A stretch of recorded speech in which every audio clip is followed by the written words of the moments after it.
Folks, Black Star Network is here. Hold no punch I'm real revolutionary right now. Black power. Support this man, Black Media. He makes sure that our stories are told. Thank you for being the voice of Black America, Roland. Stay black. I love y'all. All momentum we have now, we have to keep this going. The video looks phenomenal. See, this difference between Black Star Network and Black-owned media and something like CNN. You can't be Black-owned media and be scared. It's time to be smart. Bring your eyeballs home. You dig?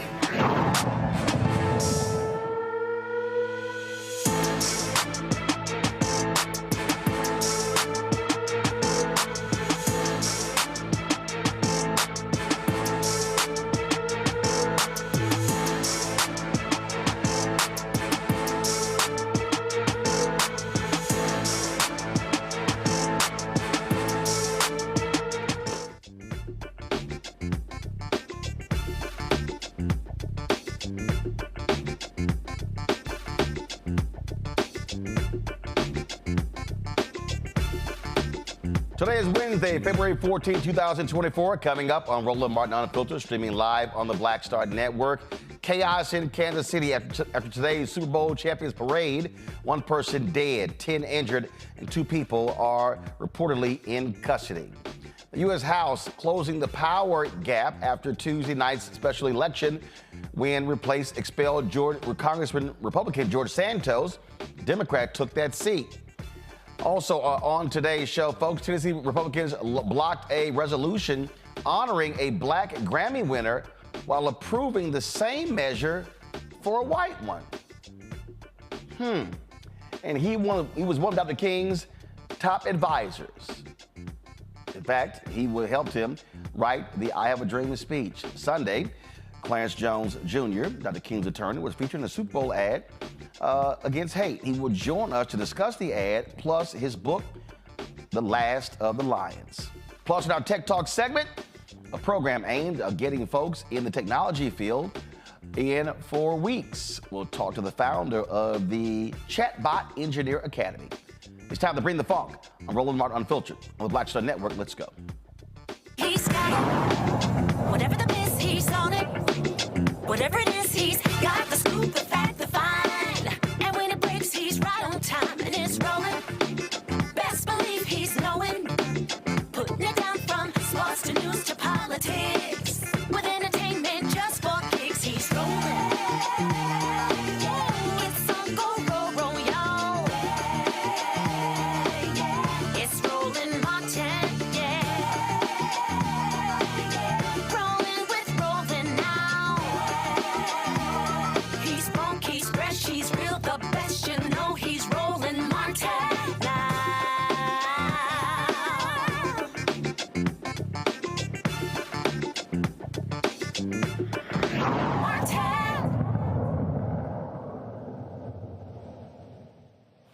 Football, apple pie, and guns. That's all America. Today at the Super Bowl celebration for the Kansas City Chiefs, a shooting took place. 1 person dead, 10 wounded. Kansas City Fire Department Battalion Chief Michael Hopkins said that in addition to the person who was killed, 3 were in critical condition. 5 others were in serious condition. This is, of course, took place in terms of in Kansas City. You can see people running. They are scattering all over the place. Guys, audio, you could see people scattering, screaming. There were news media outlets that were actually live on the air, and then they noticed people just begin to take off.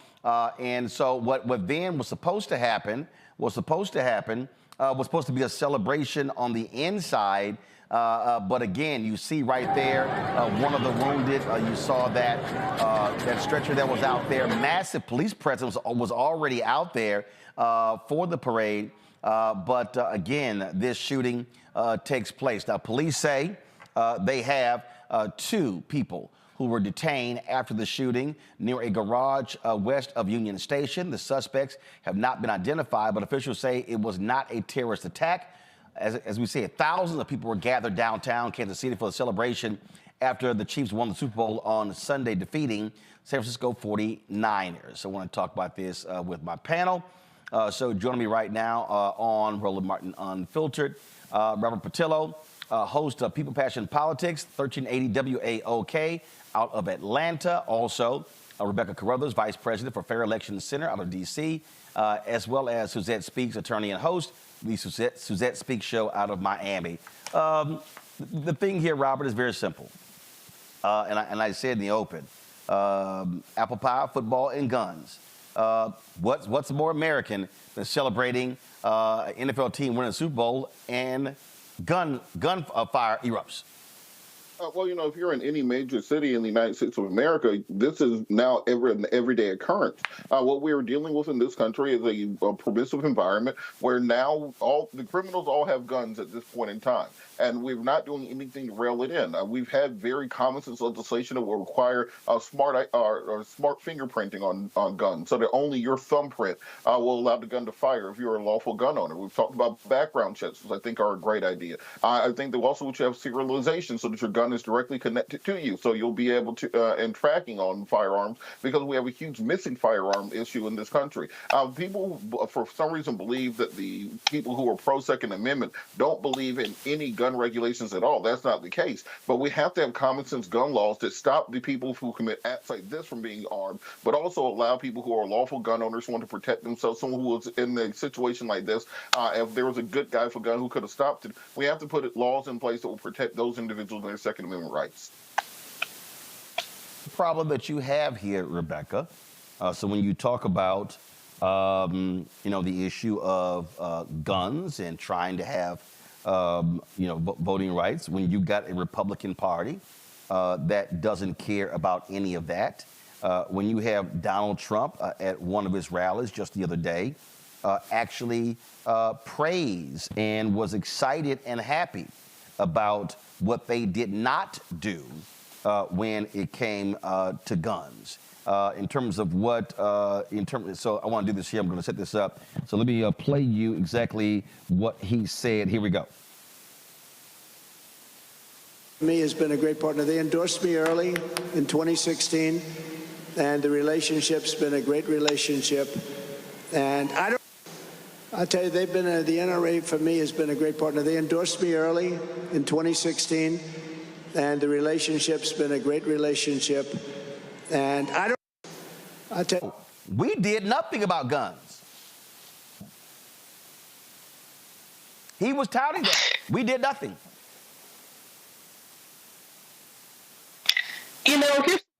It's not just the issue about guns, but it's the issues about gun culture in America. And gun culture in America is rooted around violence.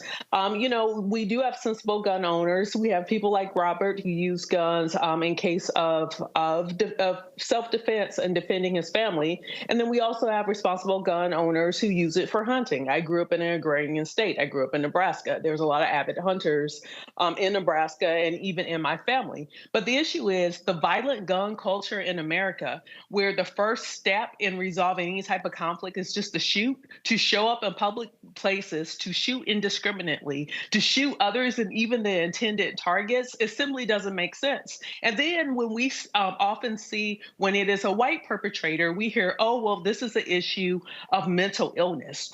No, the issue in America is violent gun culture, and until we are willing to address that, then we're going to continue to have mass shootings. I think before today, many folks were touting that, the first time in 3 years, this is the least amount of mass shootings that we've had in the first 6 weeks of the year. However, we still have had over 70 mass shootings this year. So to even say, it's great, we've only had 70 plus this year instead of 100 plus, in keeping pace with previous years.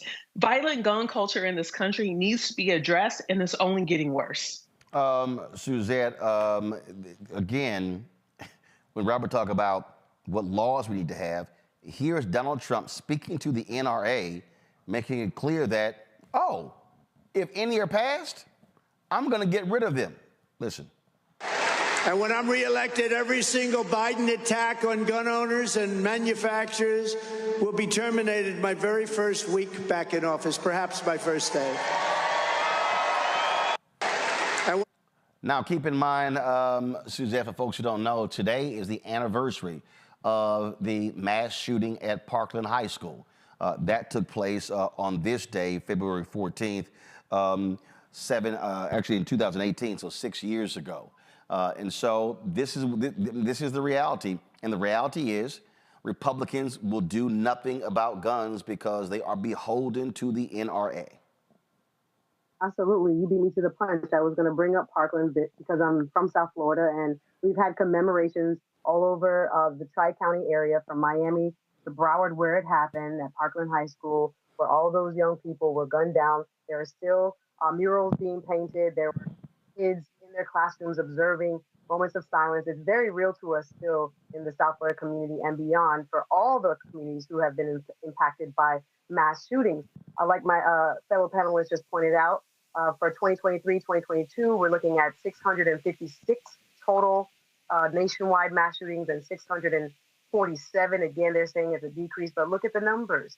And as you pointed out, there doesn't seem to be on the Republican side any appetite to do anything about it. So the American people will have a very clear choice when it comes to policy around guns this November. We have to always, keep that in the forefront of our minds in terms of who is presenting solutions and who has not. President Biden has tried and has passed significant gun legislation. We need to do more. However, we are clear as to what the other side is not willing to do, as they have aligned themselves with the manufacturers and gun lobby. Indeed. Folks, hold tight 1 second. We come back. Big wins last night for Democrats in a special election in New York State, as well as in Pennsylvania. We'll talk about that and what it could mean for November. You're watching Roland Martin Unfiltered right here on the Black Star Network.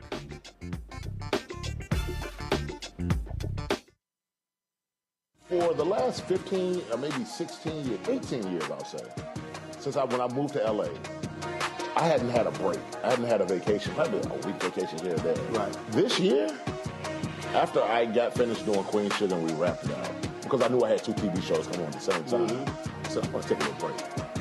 So I've been on break for the first time, and I can afford it now. Praise God. You know what I'm saying? Right. So I can afford it. I'm like, I can sit back and ain't got nothing to worry about, man. But this was the first time in almost in 2 decades that I've actually had time to sit back and smell the roses.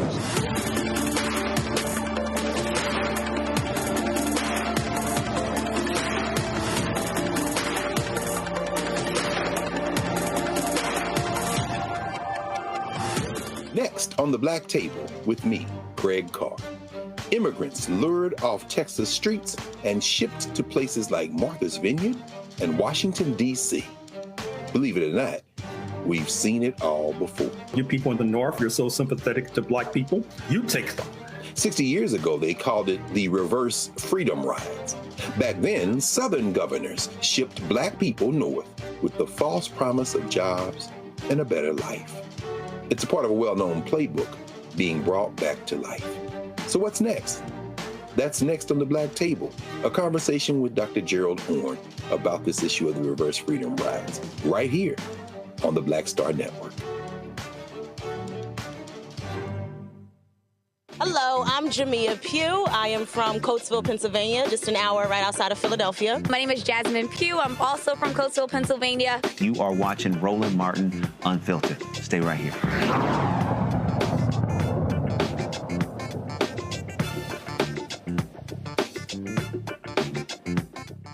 House Democrats picked up a seat, decreasing Republican power in the House after last night's victory in New York's 3rd District special election. Tom Ciozzi beat Republican nominee Mazi Pilip to replace disgraced Republican George Santos, who was indicted for fraud and then expelled from Congress late last year, amid revelations that he fabricated much of his life story.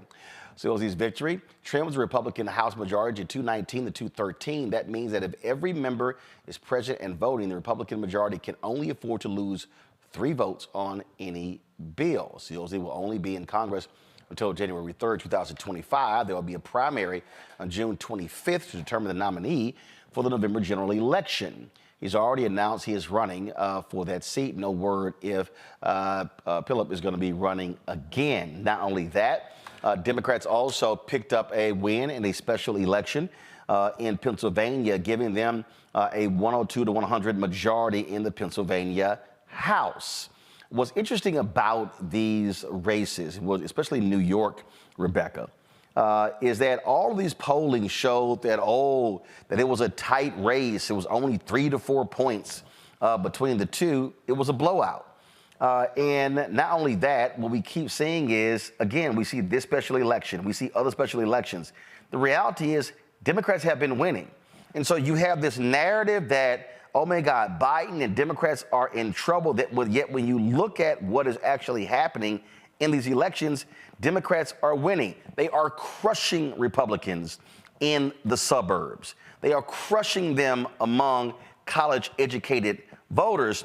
And so what you have is a different narrative being told when you have these media outlets that are so fixated on polls. And in this case right here, all the polls were absolute trash. You know, this is an example where feelings aren't facts. If you ask me my feelings, I talked to family members yesterday and they asked me who I thought was going to win the White House. And, I was leaning towards what some of these polls say. However, when there's opportunities for Americans to go out and vote, we've seen that Democrats have picked up, I think, almost every special election in the last 18 months. We can even go further back and we can look ever since when Roe v. Wade was overturned by the Supreme Court. And when we look at every special election since then, every ballot measure where abortion access is on the ballot measures where state Supreme Court races are on the ballot, we see that Democrats are picking up a W in the win column, and we see that Republicans and their conservative messaging is losing. So right now, when Americans actually go and vote, they are voting for the Democrats. Also seeing is this here. You're seeing, and we saw this, there were voters who said last night they voted for the Democratic candidate or the Republican because they were pissed off with Republicans for scuttling a border deal, a border bill. And so, again, I think what Rebecca says is important. You may ask in polls, do you want Joe Biden to run? Overwhelming number, including Democrats, the answer is no. But the reality is he is running. And so what it's going to come down to is, are you going to vote? And if so, who are you voting for? That's separate from how you feel.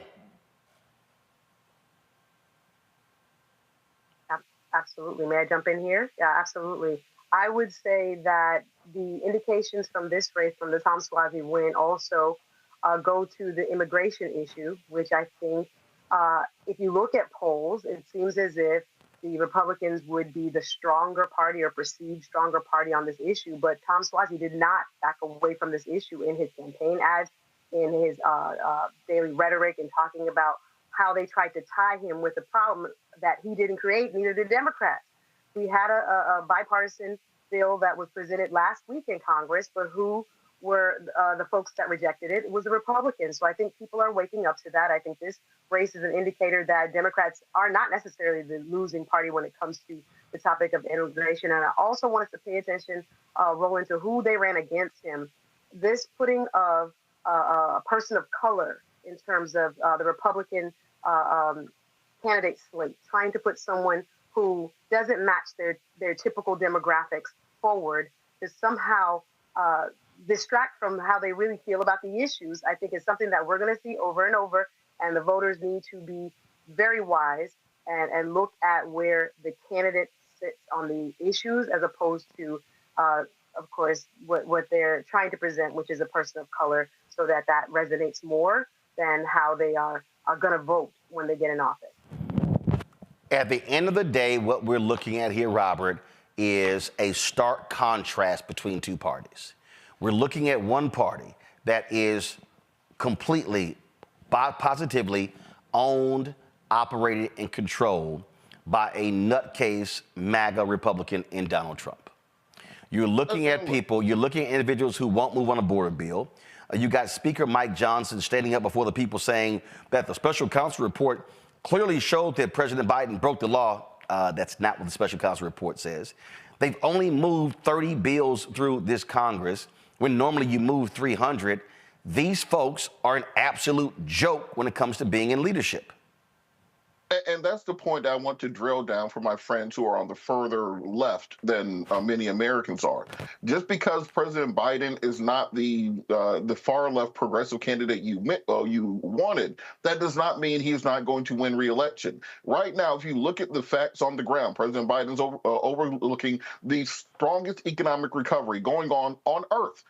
I dare anyone to find an economy going better than the United States economy right now. If you look at immigration, Republicans have walked to get away from immigration bills. 2005, you have McCain-Kennedy. Republicans walked away. 2013, you have the Schumer Compromise. Republicans walked away. 2015, you have the Obama bill. Republicans walked away. They called it amnesty. 2018, you have Durbin Rubio. Republicans walked away. That was President Trump's famous S-whole countries comment.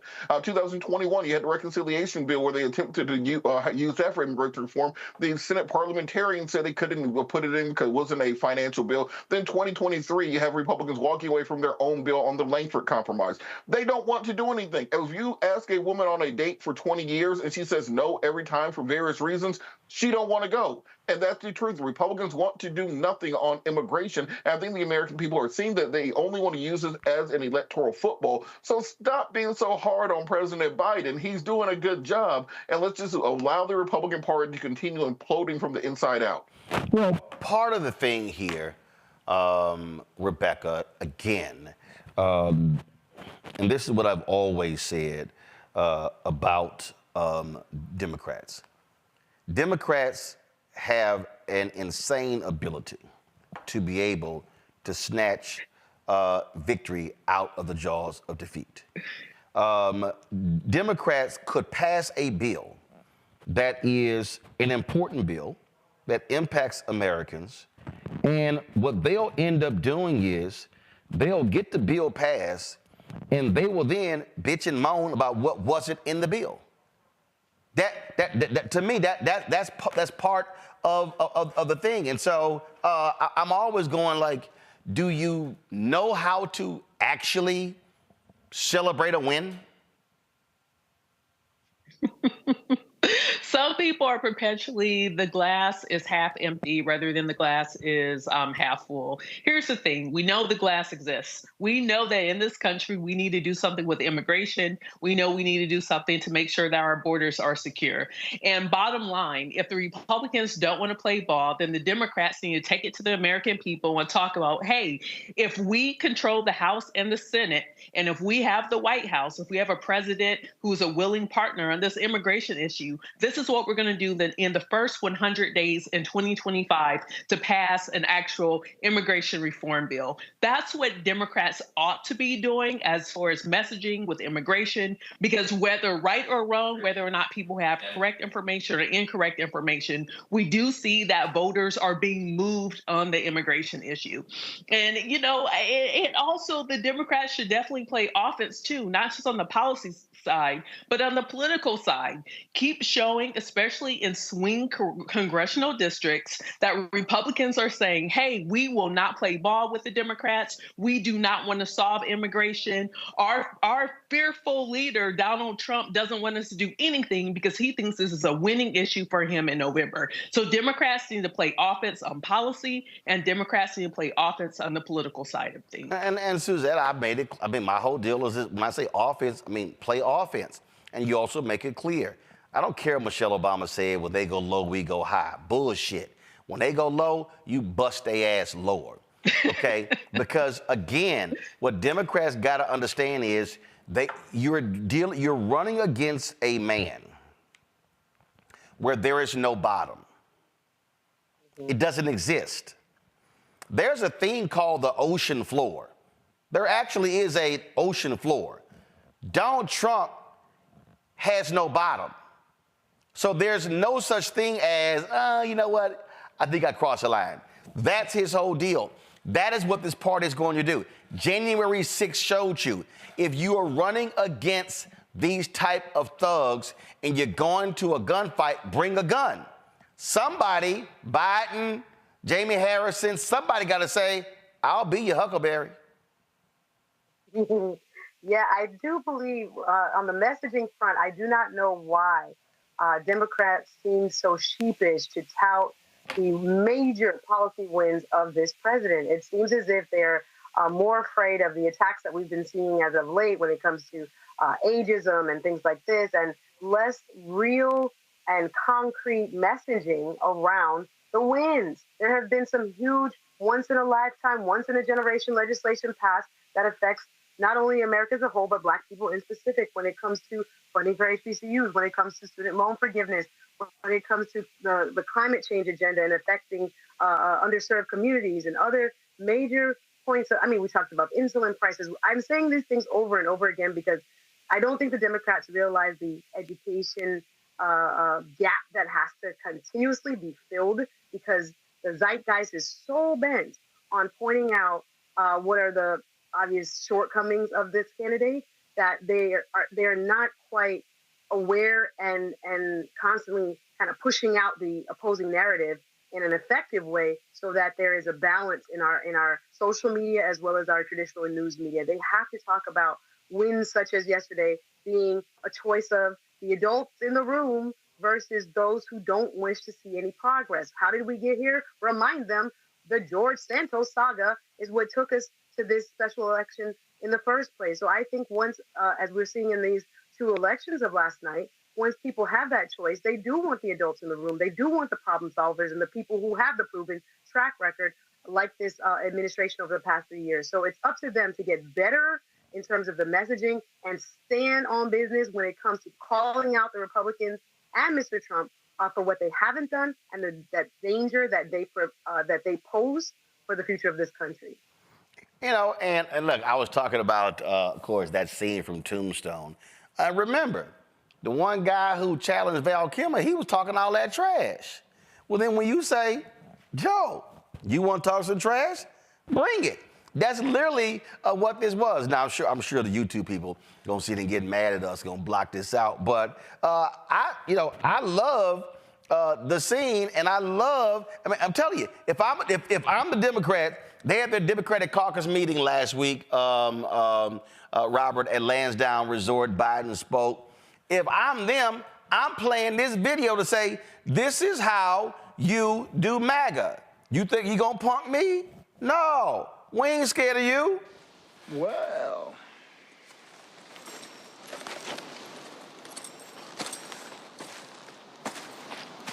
I didn't think you had it in you.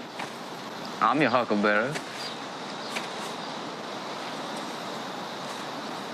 Why, Johnny Ringo, you look like somebody just walked over your grave. Fight's not with you, Holiday. I beg to differ, sir. We started a game we never got to finish. Play for blood, remember? I was just fooling about. I wasn't. And this time... That's what I'm saying, Robert. I was just playing. I wasn't. Look, Roland, I think we've all bemoaned the fact that the Biden administration, and particularly the Biden campaign, has a press issue. They have an inability to connect with the American people. One thing that Trump did in his administration was stock his cabinet with people he met off TV. Kudlow was the Treasury Secretary. He saw him on Kudlow and Kramer, so he made him Treasury Secretary. Bill Barr did Fox News, so he made him Attorney General. No. Kudlow was head of the White House Council of Economic Advisors. Go ahead. Yeah, there you go. Sorry. Yeah, on Council White House Advisors. My point is he put people into his cabinet that were able to go to the American people and make the case for the MAGA. Think about the economic numbers that Biden had presided over that nobody for some reason knows about. 3.7% unemployment, 353,000 jobs created last month alone. The inflation came in at 3.1%, down from 3.2%. You had a high in 2021 of 9.2% unemployment, and we're down to 3.1%, a 64% decrease. Had 24 consecutive months of unemployment under 4%, first time since World War II. We're talking about 4.4% economic growth and real GDP growth. We have real buying power for American consumers going up. Every single economic indicator says we have the strongest economy that America has had in nearly a century, and by far the strongest economy in the world, at the same time that China, Russia, and the EU are all dying on the vine, and they have nobody to explain that to the American people. So if you go to the grocery store and talk to normal folks, they will swear up and down that we're in a recession, the economy is going bad. Meanwhile, we are in an economic boom that no one knows about because they're not articulating their message to the American people. Absolutely. And so I'm just trying to explain to people, don't bring a knife to a gunfight. If you're going to a gunfight, bring a bazooka. That's just how I think. Sorry. All right, y'all, got to go to the break. Say it again, Rebecca. Gun culture. Hey, America is what it is. And so since that's how you want to roll, let's go. Let's go. Fine, take out guns. Let's swing. If you're going to swing, swing. All right. We come back. More on Roland Martin Unfiltered, the Black Star Network. Support us in what we do, folks. Be sure to join our Bring the Funk fan club. The goal is to get 20,000 of our fans contributing on average $50 each. That's $4.19 a month, 13 cents a day. You can send your check and money order to P.O. Box 57196, Washington, D.C. 20037-0196. Cash App, $RM Unfiltered. PayPal, R Martin Unfiltered. Venmo is RM Unfiltered. Zelle, Roland at RolandMartinUnfiltered.com. I'll be right back.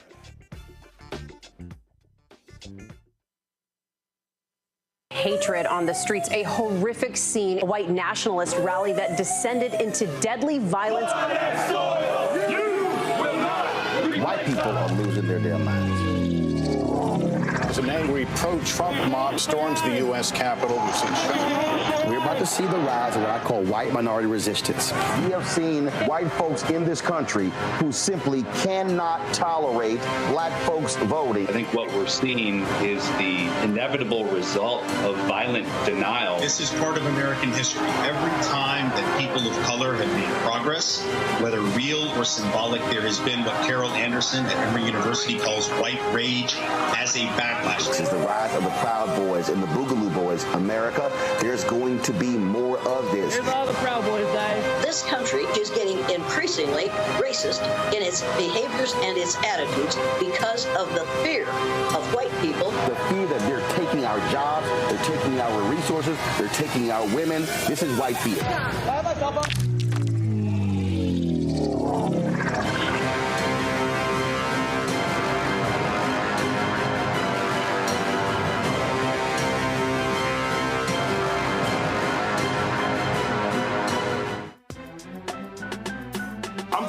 Muhammad, live from LA.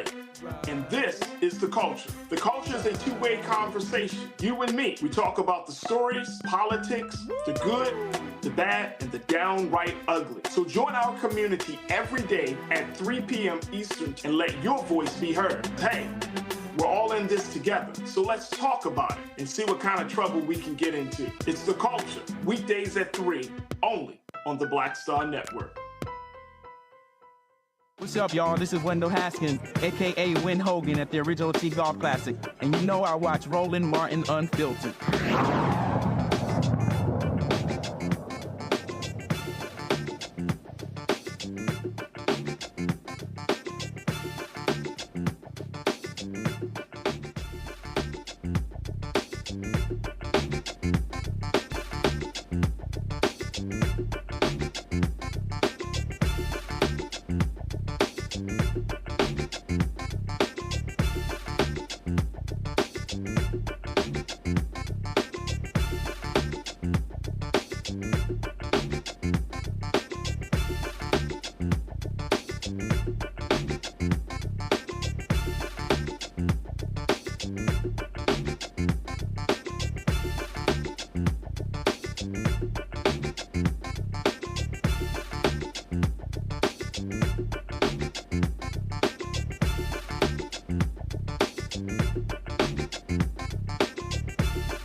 Now, I told y'all how Tennessee Republicans are outside of their damn minds.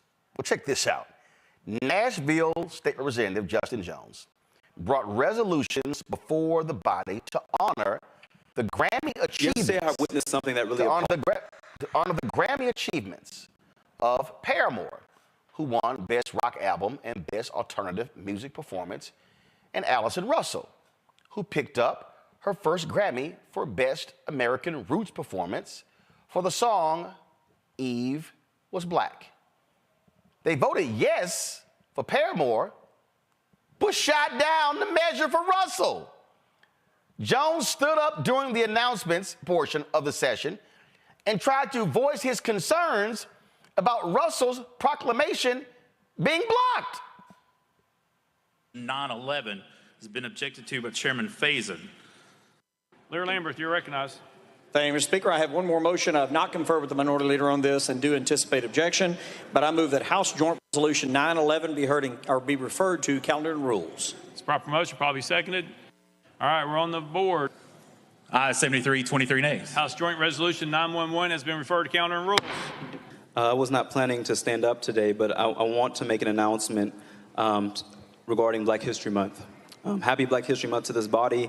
I want to remind us that Black History Month is happening every day, and that just a few minutes ago, there was a resolution to honor someone who's making Black history. Ms. Allison Russell, who's a friend of myself and Representative Johnson for the past few years. Jones, that's not an announcement. That's not an announcement.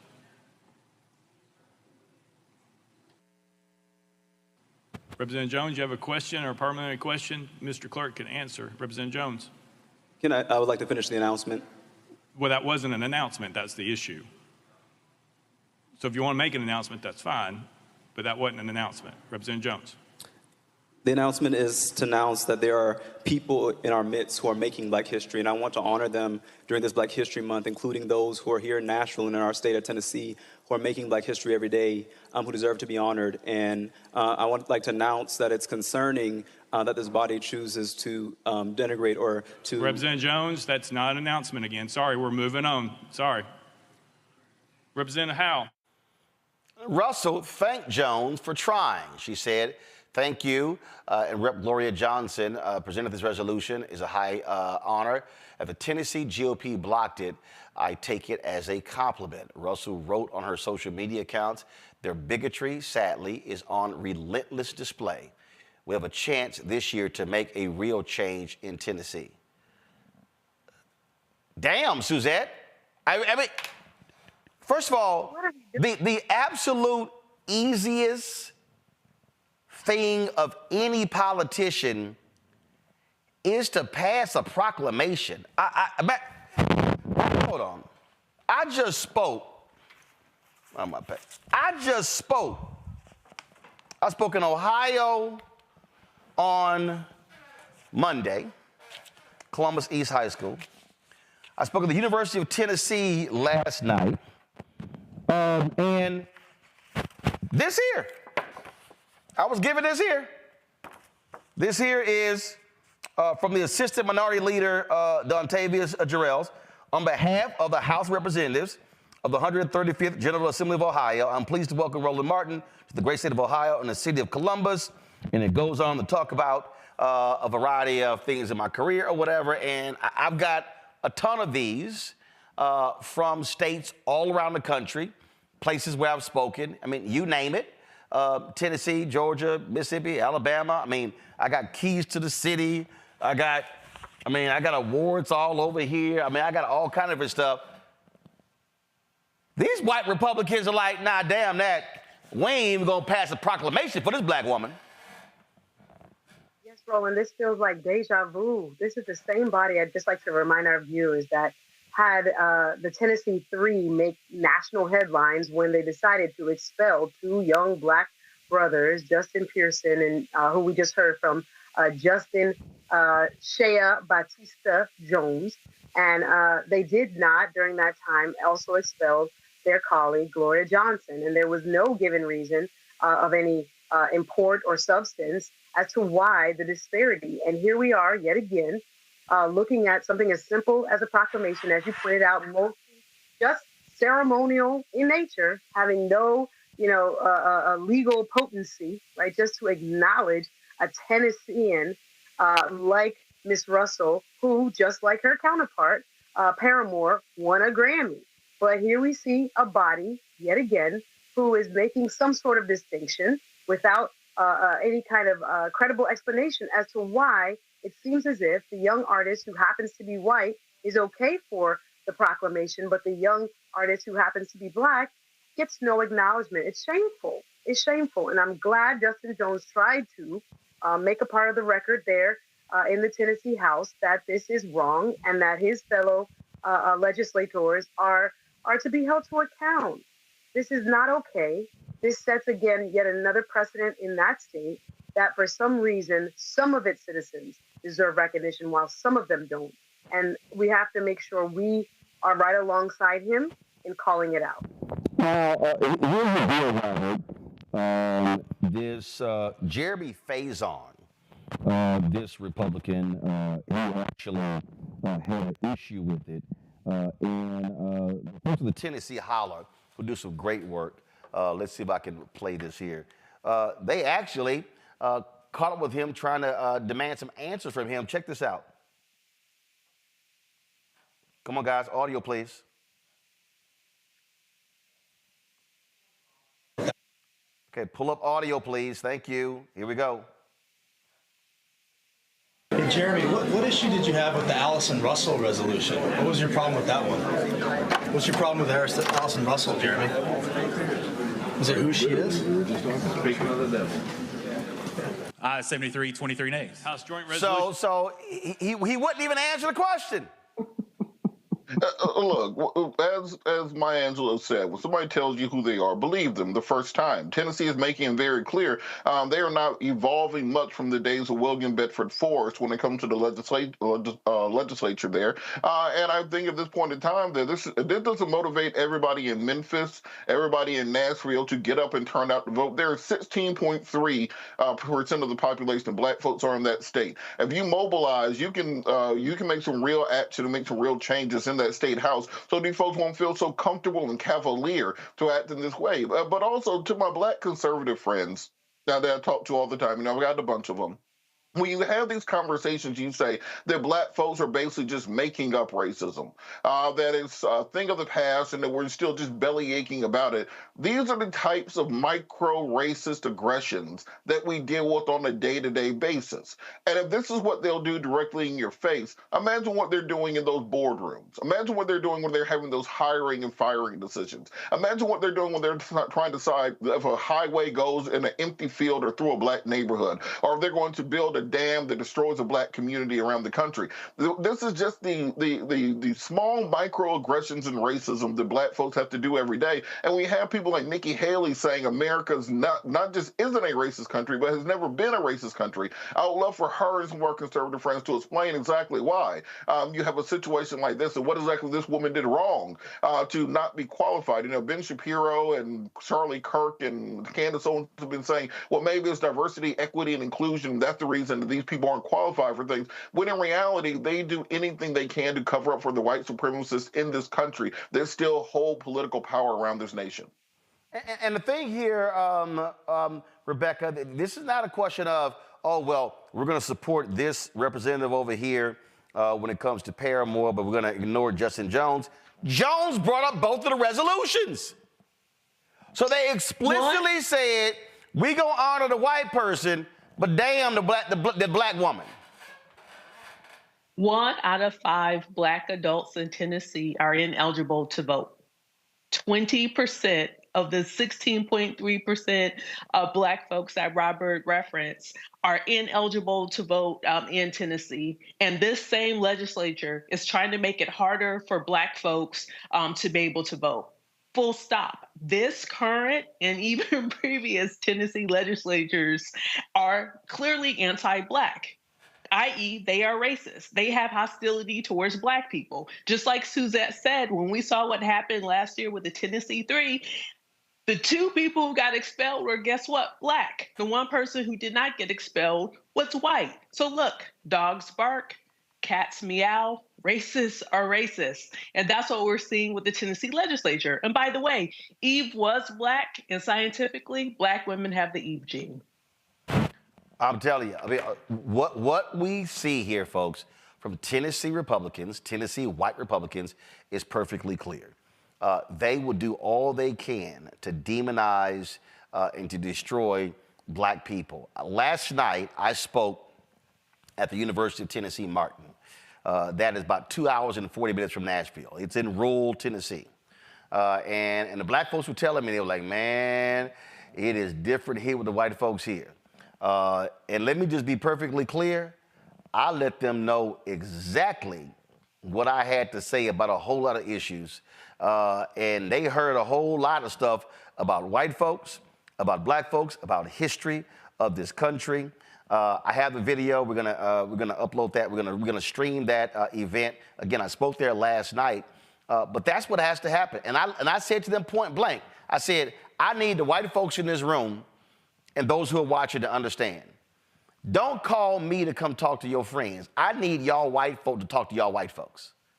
That's what has to happen, okay? I said, because what I brought up, I even brought up all the people, all these MAGA white folks and even some Black folks, crazy Megyn Kelly acting a fool, complaining about Lift Every Voice and Sing being sung at the Super Bowl. And even Black conservative Armstrong Williams posted a tweet complaining about that. And even Pastor Darrell Scott was like, are y'all nuts? How y'all complaining about a Christian hymn? And not only that, Lift Every Voice and Sing was literally written for a birthday celebration of Abraham Lincoln. It wasn't until 1919 when the NAACP said that it was the national Black anthem. Uh-oh. What happened in 1919?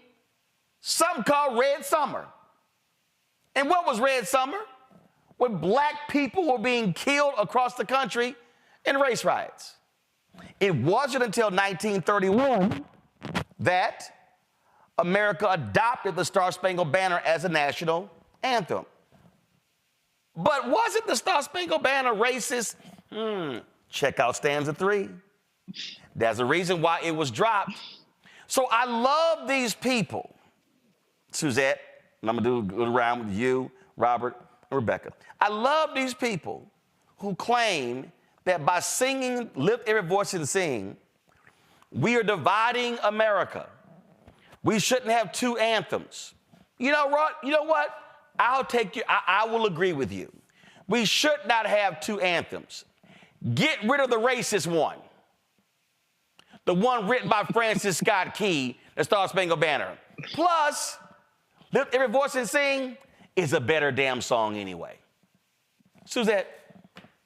Listen, I was inside of an establishment, and they had everything played out into the restaurant except for the Black National Anthem. We were waiting, and I was left because I thought, wait a minute, we're here to watch the entire program. So even on a local level, that was happening. But nonetheless, Hold on. No, wait. Now, did they turn it up? No, they didn't turn it up. We missed the whole thing. Did y'all get in their ass? No, listen, I don't want to fight, but I did mention to the manager. I did tweet about it, and I did put it out there. No, Suzette, that's what you gotta say. Hey, turn that up. See, dog, Roland, it was a packed house. I don't give a damn how packed it was. How many of y'all were there? It was just me and my homegirl. It was just two of us. Shit, that's all you need. All you need is one. Y'all could get that food for free. The Bible says where two or more. The Bible says where two or more are gathered. Y'all had Oh my God, it is. Yes, we did. Well, I did think about writing corporate thereafter, but you're right. In the moment, it was very distressing, actually, just to see that, hey, this also should be broadcast. Nonetheless, I was just looking back, and I'm not a super fan or a historian buff when it comes to the National Football League, but looking at the segregationist history of American football and the NFL, I just think it is more than apropos to acknowledge the roots of who makes up the majority of the people, and for the past folks who were denied opportunities to play that should have been a part of the National Football League. It's just, to me, as poignant as in America the Beautiful that you also pick another song of great significance to a majority of your players and the folks that help to make your sport possible. So I do think this kind of made up controversy about, or I guess to some real, they feel like it actually is some disrespect, but looking at, like you're saying, the history of where it comes from and the reason we need to acknowledge that even this league that we see as black male dominant was once highly segregated and prevented black men. But this is why. But this is why history matters, Robert. The reason the Super Bowl even exists is because the AFL was recruiting black players left and right, and they were kicking the NFL's behind, and the NFL was like, oh, damn, we can't. They merged. So the first two games, they didn't call it the Super Bowl. But the reason the Super Bowl exists because of the black-white divide. So it's more than appropriate to have Lift Every Voice and Sing Ben Song. Look, Roland, this goes back to 8th grade civics. There's a difference between a country and a nation. I want everybody to understand that. The reason there are two words, because a country is a geopolitical boundaries in which you can have nations within. A nation is a group of people that have a similar social linguistic background. They share religious values, ethnic background values. They come from the same people. That's why you have Bosnians and Serbians. They look exactly the same. They're different ethnicities. I know we tend to gloss over these things. So a national group, a nation, can have an anthem within that nation. The same way the Cherokee Nation can have an anthem. The same way African Bambaataa and the Zulu Nation can have an anthem. Any nation of people can have an anthem. And when you have a sports league where 70+% of the players are of a particular ethnic background, it only makes sense to play the anthem of that ethnic background prior to the game. Why do I say this? Before the Stanley Cup playoff games, they played the Canadian national anthem, "Oh Canada," because it's not even just hockey. If you go to an NBA game or a baseball game, and the Canadian teams are playing, their anthem is played.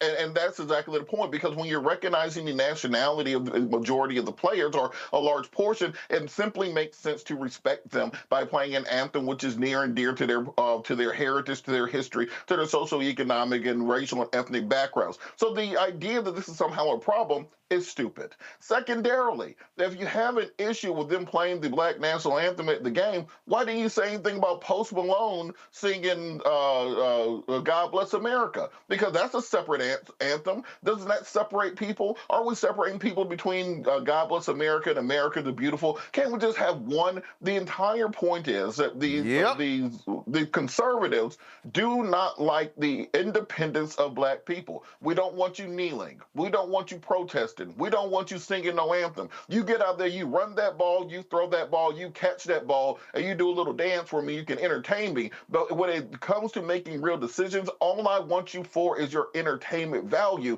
not for the actual personhood of you. That's why the book $20 Million Slaves was so important for people to realize. You mean Bill Rhoton's book, $40 Million Slave? Mm-hmm. Go ahead. Yeah, in the place that we are in America today, when white Americans feel they're losing their grip on their country, they're losing their grip on Bud Light, so they're going to boycott it. They're losing their grip on pop music, so they don't want Taylor Swift at the game. They want to exercise dominion over black people, these black athletes who are richer than them, who are more athletically talented than them, who have more business savvy than them. The only way that they can exercise power is by saying, sit down, don't take a knee, don't protest, don't sing your anthem. All you do is entertain me, and that it gives them this idea that they still have some control in this nation. So I say take every last thing from them, because I don't need your permission to sing my anthem. Rebecca, final comment here. Stephen A. Smith did a video where he blasted people for calling Megyn Kelly racist, saying that you take the power out of it when you just assign to everybody. So I'm not going to call Megyn Kelly racist, but I'm going to say she's stupid. I'm going to say she's dumb. I'm going to say she's historically illiterate. And I'm going to say she absolutely is a Karen. Go ahead. Here's the thing. Run me my reparations. Give me my cash money. Megyn Kelly can say whatever the hell it is that she wants to say. Because at the end of the day, the Megyn Kellys of the world are the people who probably owe me reparations. So bottom line, say what you want to say. Have whatever anthem do you want. Just run me my reparations. Because at the end of the day, we saw that the whole Super Bowl was the height of hypocrisy. We saw "End Racism" printed, painted in big letters at the end of each end zone. But it's also ironic, this is the same league that colluded against Kaepernick. So at the end, we even take a step further and say the only reason why him taking a knee was even a problem is because the U.S. government was giving the NFL millions of dollars to run pro-military placements through televised NFL games. So at the end of the day, all of this is about money anyway. So since this is about money, run me my reparations. There you go. All right, folks, got to go to break. We come back. We're going to talk about the anti-hate Super Bowl ad that was featured starring Clarence B. Jones, the longtime attorney for Reverend Dr. Martin Luther King Jr. He joins us next. I'm sure he got some thoughts about the whiny complaints of the right when it comes to lift every voice and sing. You're watching Roland Martin right here on the Black Star Network. When you talk about blackness and what happens in black culture, we're about covering these things that matter to us, speaking to our issues and concerns. This is a genuine people-powered movement. There's a lot of stuff that we're not getting. You get it, and you spread the word. We wish to plead our own cause. Too long have others spoken for us. We cannot tell our own story if we can't pay for it. This is about covering us. Invest in black-owned media. Your dollars matter. We don't have to keep asking them to cover our stuff. So please support us in what we do, folks. We want to hit 2,000 people, $50 this month, raise $100,000. We're behind 100,000, so we want to hit that. Y'all money makes this possible. Checks and money orders go to P.O. Box 57196, Washington, D.C. 20037-0196. The Cash App is $RM Unfiltered. PayPal is R Martin Unfiltered. Venmo is RM Unfiltered. Zelle is Roland at RolandSMartin.com. Next on The Frequency with me, Dee Barnes, the amazing Drew Dixon. She gives us the details behind the HBO documentary that shed light on the alleged sexual assaults by Russell Simmons. And we're talking about the Netflix documentary, Ladies First, right here on The Frequency on the Black Star Network. Hey, yo, what's up? This is Mr. Dalvin right here. What's up? This is KC. Sitting here representing the JODECI. That's Jodeci. Right here on Roland Martin Unfiltered.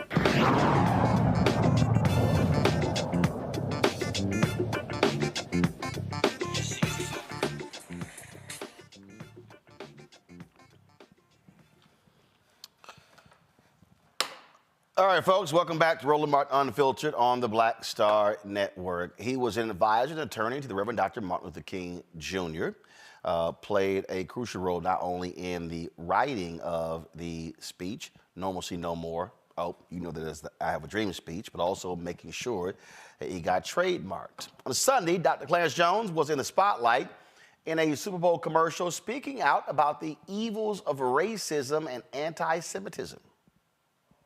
Sometimes I imagine what I'd write today for my dear friend Martin. I remind people that all hate thrives on one thing: silence.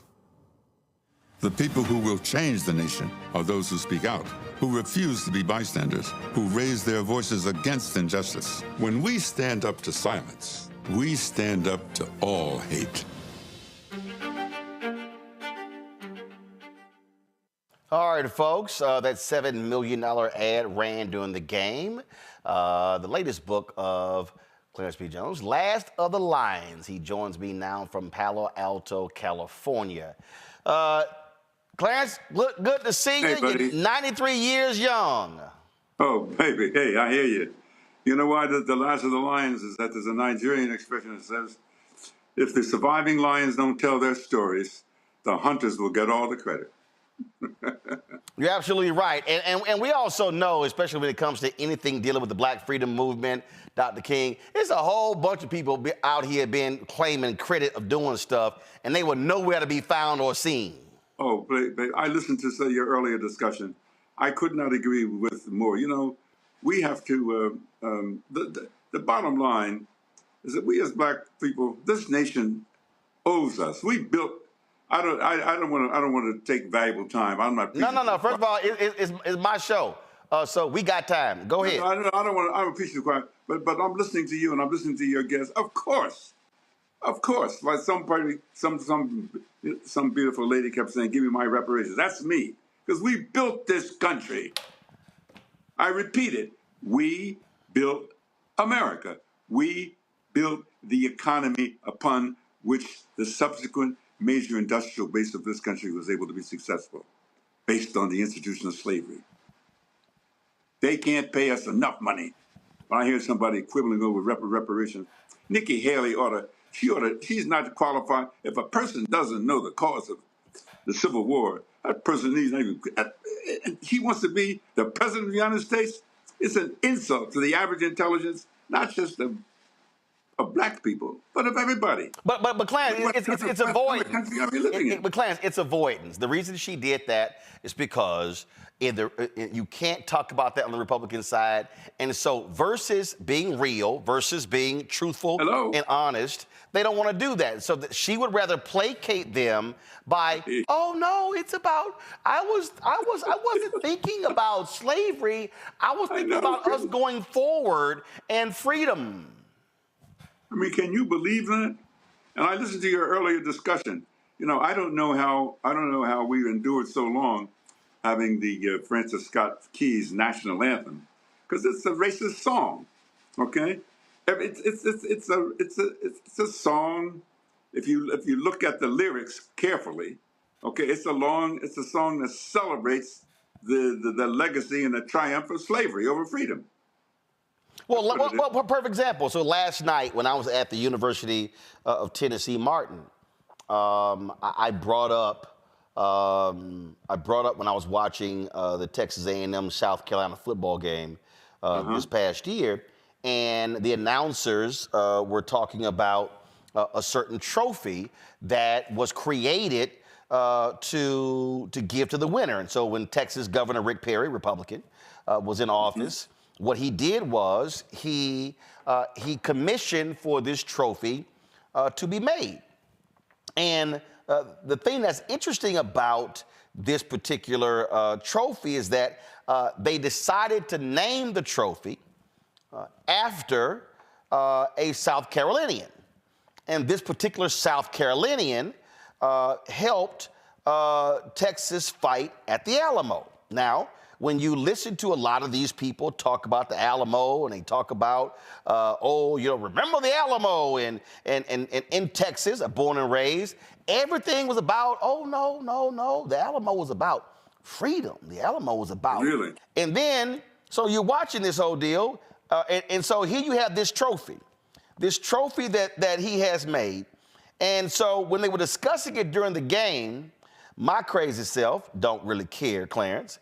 I tweeted, not now Black person should even touch that damn trophy, because it's named after a man who came there to fight for Texas to keep slavery. The battle at the Alamo wasn't about, when they say Texas freedom, yes, it was for freedom against Mexico, because Mexico was abolishing and outlawing slavery, and every person at the Alamo who got killed was fighting for slavery. That's why I said, get rid of that damn trophy. Come on, preach to me, brother, preach to me. Tell the truth. That's what I told him. This is why I'm so glad, by the way, that you have your show, and you've structured it in which you have a financial independence, and you can just say what you want to say and put on the air whom you ever want to put on the air. The problem we're having, Roland. Hey, Clarence, hold on 1 second. So your camera, move your camera down, because your camera, okay. Yeah, we're getting half. There we go. There you go, right there. All right, now go right ahead. Sorry. Continue with your comment. Yeah, the problem is, Roland, is that it's just telling the truth. And we can't, and the problem that we have had as black people, we haven't had the access. There you go. We haven't had the media. We haven't owned sufficient amounts of media in order to tell our stories. We've been dependent on someone else's media to tell our stories. And so I just want to salute you and your team. And you just confirm, of course, I don't know how long we've known one another a long time, but you've been following the drinking gourd a long time, brother. And I'm so proud of you because you tell it like it is. You tell it like it is. And we need, if there was, it's too bad that there's only one Roland Martin because we need about 10 of them.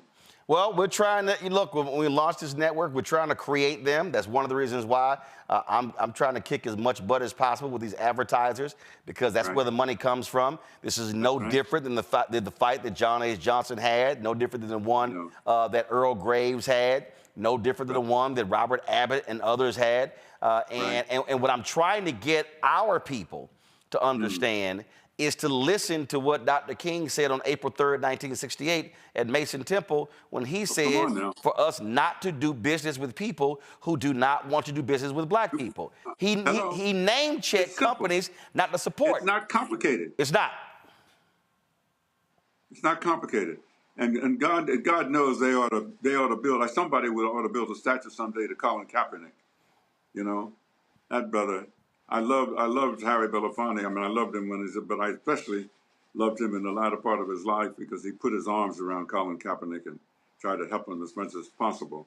The NFL is one of the most shameful periods in the league's history, the way they treated that young man.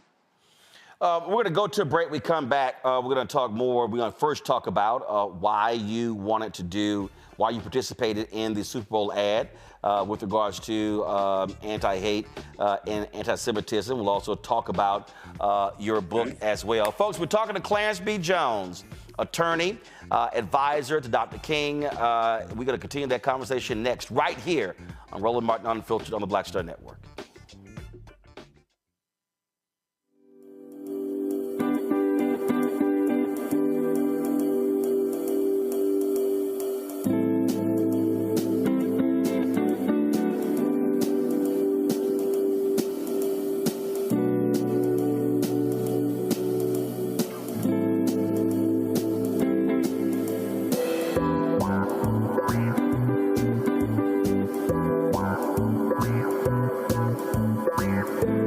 On the next Get Wealthy, did you know that the majority of households headed by African American women don't own a single share of stock? No wonder the wealth gap continues to widen. Next on Get Wealthy, you're going to hear from a woman who decided to change that. Have been blessed with good positions, good pay. But it wasn't until probably in the last couple of years that I really invested in myself to get knowledge about what I should be doing with that money and how to productively use it. Right here on Get Wealthy on Black Star Network. Hey, it's John Murray, the executive producer of the new Sherry Shepherd Talk Show. This is your boy, Earthquake. And you're tuned in to Roland Martin Unfiltered.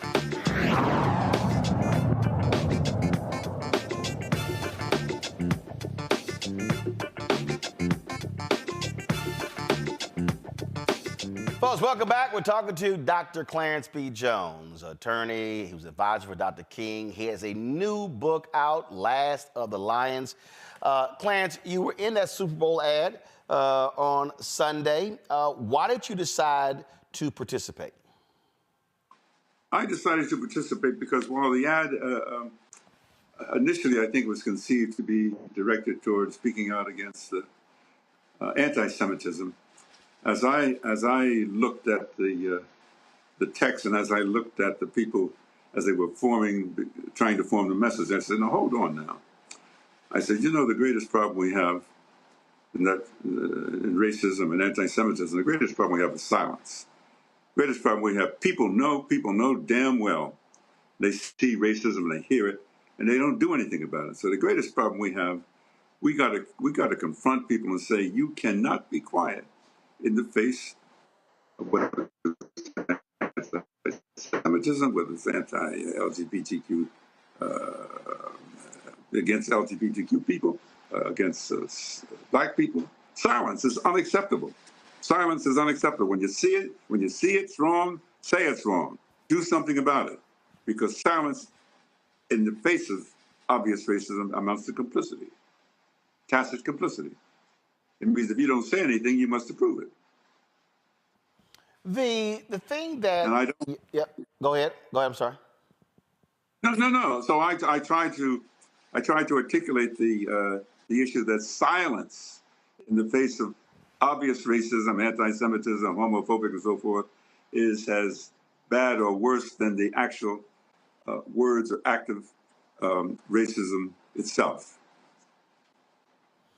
And the thing was interesting to me here is when we talk about hate.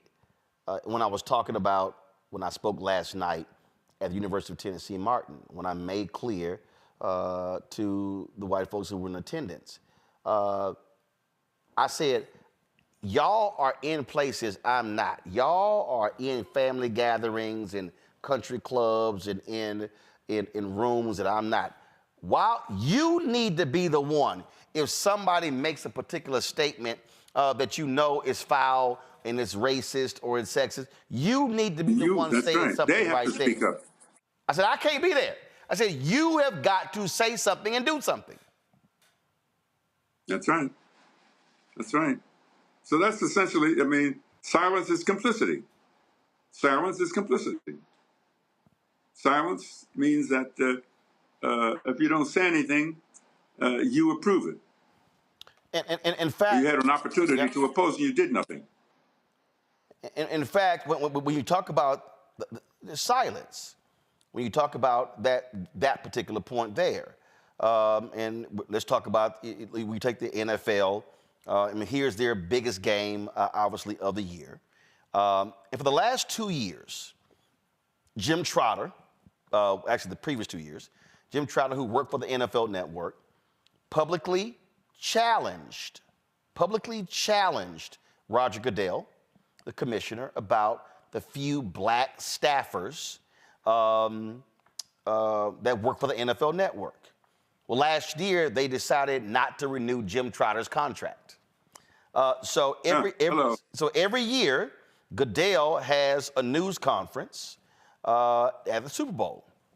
And out of all of those journalists there, only one journalist, a brother, decided to stand up and follow in the footsteps of Jim and challenge the NFL commissioner on this issue. I'm going to play for you the question, but the thing that stands out to me the most is none of those other journalists thought about it, was going to say anything, but thank goodness this one brother, knowing full well that they did not renew Jim's contract, actually dared to question Goodell. Listen. Look, I know I'm out of Kansas City. I've had dreams of maybe working for the NFL Network one day, but... I'm sorry. When I say I'm out of Kansas City, so I've had dreams of working for the NFL Network one day, but be that as it may, I know that you don't run the NFL media newsroom, but you do run the NFL, and they answer to you along with the 32 owners. As of this press conference, the NFL media newsroom still employs 0 black managers, 0 black copy editors, 0 full-time black employees on the news desk, and your only full-time black employee, Larry Campbell, passed away over the weekend. Now, Mr. Trotter, Jim Trotter, was not here, for whatever reason.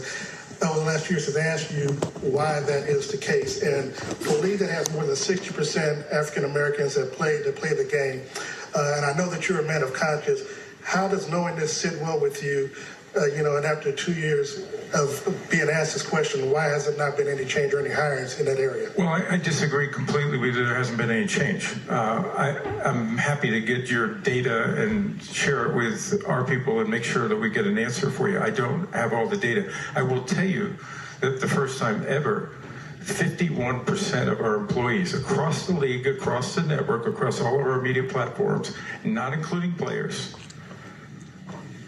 are either people of color or women. First time ever. So progress is being made. And there are areas where we still need to work and we still need to improve, whether it's offensive assistants or maybe people in our media newsroom. Here's one of those cute things that he just tried to do there, Clarence. And this is, and look, y'all experienced the same game when you were there with Dr. King. When folks would sit here and go, he goes, well, 51% of folks are people of color or women. Well, first of all, when you say women, you really mean white women. Because if you're a black woman, you in the people of color category. If you're a Latina, you in the people of color category. So I would then want to say, and this is how I would have followed up, Commissioner, well then please tell me, what is the percentage of the people you're talking about? How many of the percentage of the people are people of color and how many are women? White women. What's the number? Or is it 40% of the 51, is it majority of the people are women? But not only that, so NABJ, National Association of Black Journalists, dropped a letter. I had a problem with the timing of it. It took place on Friday night, where they called out the NFL for their poorest numbers. And the thing that jumps out into demanding a meeting. And I've made clear to NABJ leadership that it needs to be a very aggressive tone, if you will, in terms of how we go. Here's the press release right here. And this is a perfect example as you're talking about. It's silence. And what has to happen is, what the NFL cannot do is sit here and go, oh, we've got black players. We play Lift Every Voice and Sing, and we've got Usher performing at halftime. And, you know, Jay-Z is organizing the music, and all that's great. But that's not the case when the brother laid out, and we know the numbers in NABJ, the numbers are real. 0, 0, 0, 0, 0. And the reality is 32 owners, including one of them who paid for that commercial that you're in, Robert Kraft, they actually run the league. So if they want to sit here and be real, then he has to say, stop playing games. Why do they have 0 black people in leadership positions in the NFL network, which is media? Hello. That's a very appropriate question. Very appropriate question. It needs an answer yesterday. Not now, yesterday.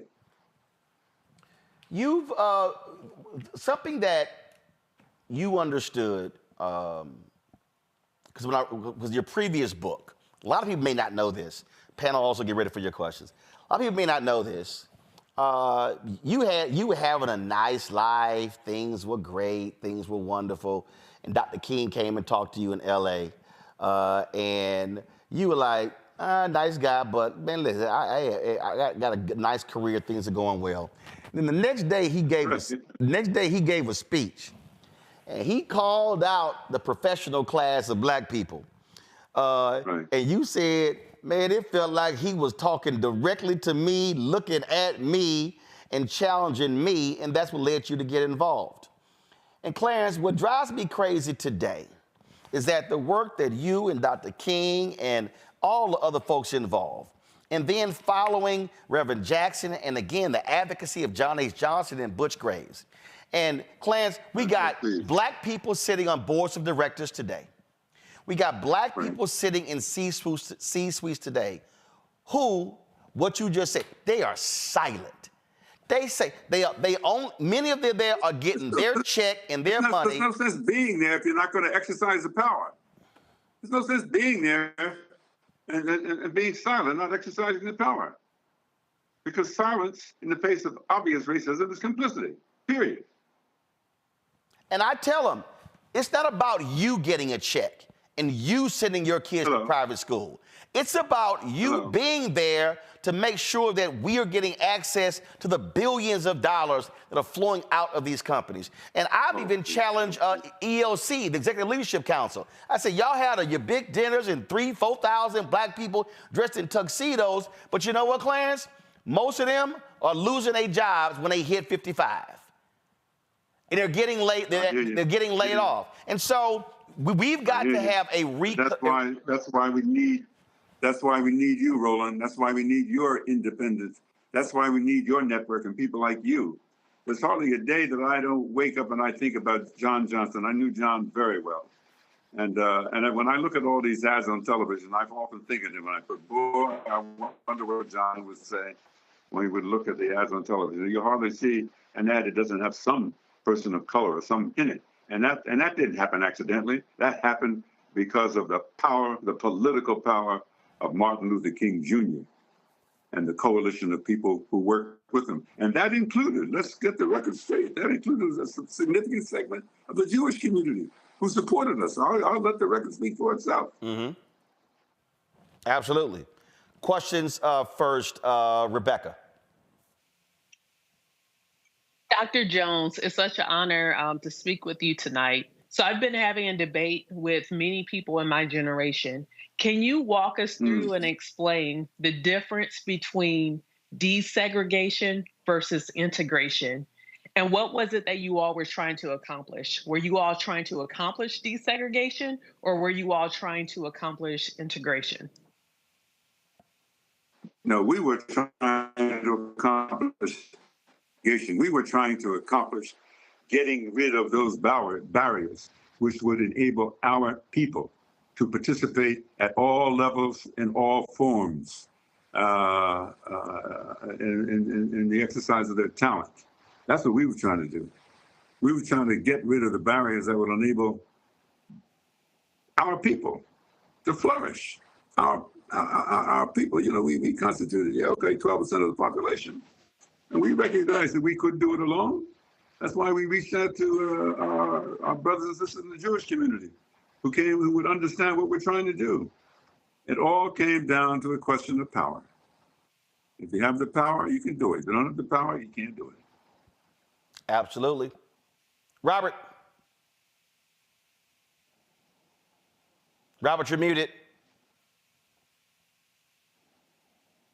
Thank you so much for all your knowledge and wisdom. And I for the people who talk about age or when it comes to our elected officials, I want to point them towards you to say that there are plenty of people who are still fully able to lead this country, and we many of us need to sit down and listen more as opposed to trying to shuffle people out the door. I've had this conversation with people for the last couple months about the way that the conservatives have started co-opting much of Dr. King's language, much of Dr. King's teachings, and then perverting it to their own causes. I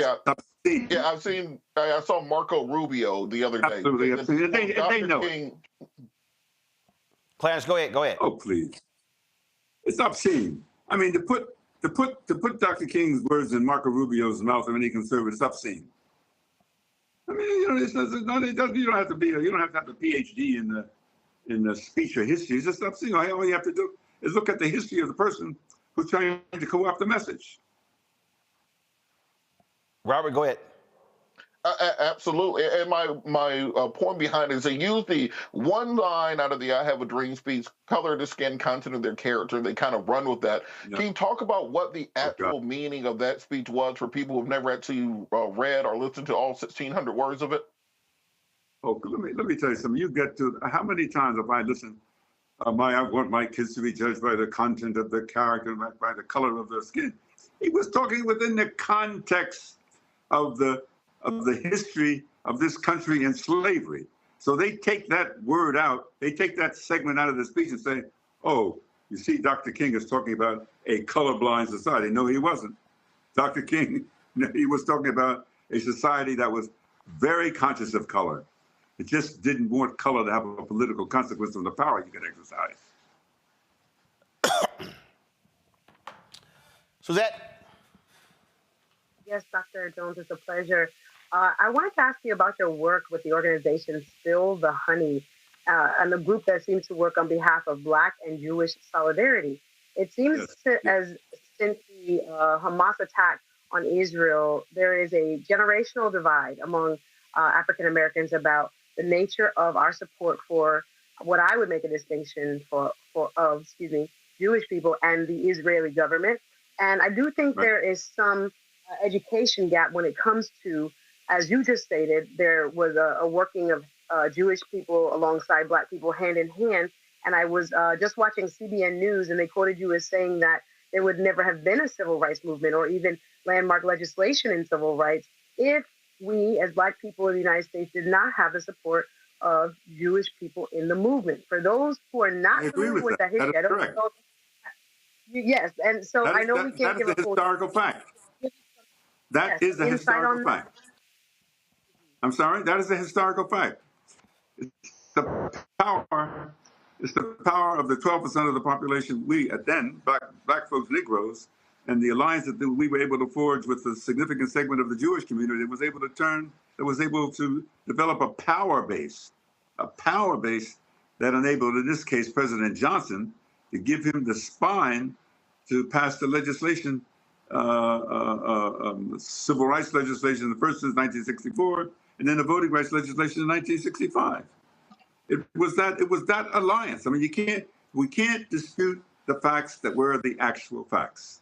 The actual facts were that there was indeed an extraordinary alliance between 12% of the population, and I don't know what Jews within 4% of the population, but the fact of the matter is that alliance between the black community and significant segments of the Jewish community turned this country around. I mean, I can't change those facts. Those are the facts.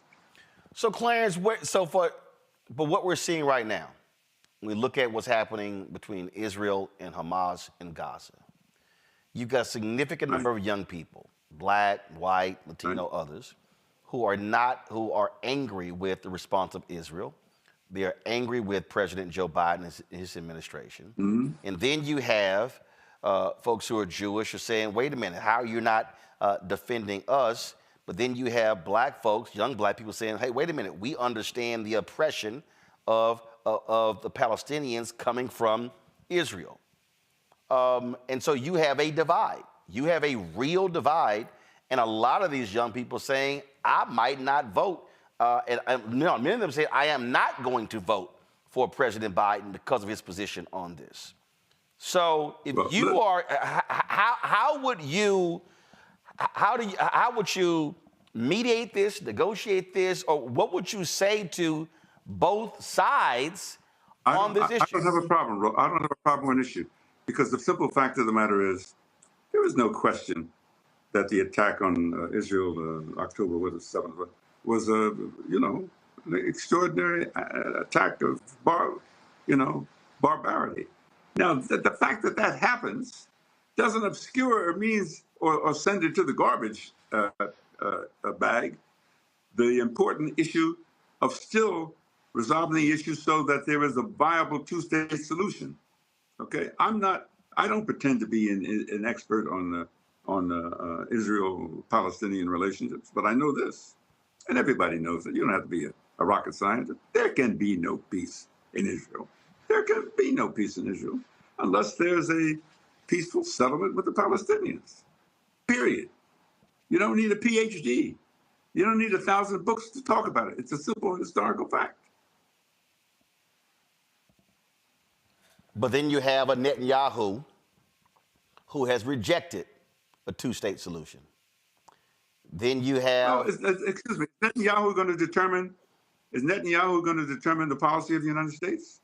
Is Netanyahu going to determine what are we? Netanyahu could be who he was. I have my own personal feelings about Netanyahu, and I will keep them to myself because I don't want your network to be called off the air. Well, I can tell you right now, the network won't be called off the air because when you own it, again, the only person who can fire me is God. Hello. Anyway, Netanyahu is a distraction.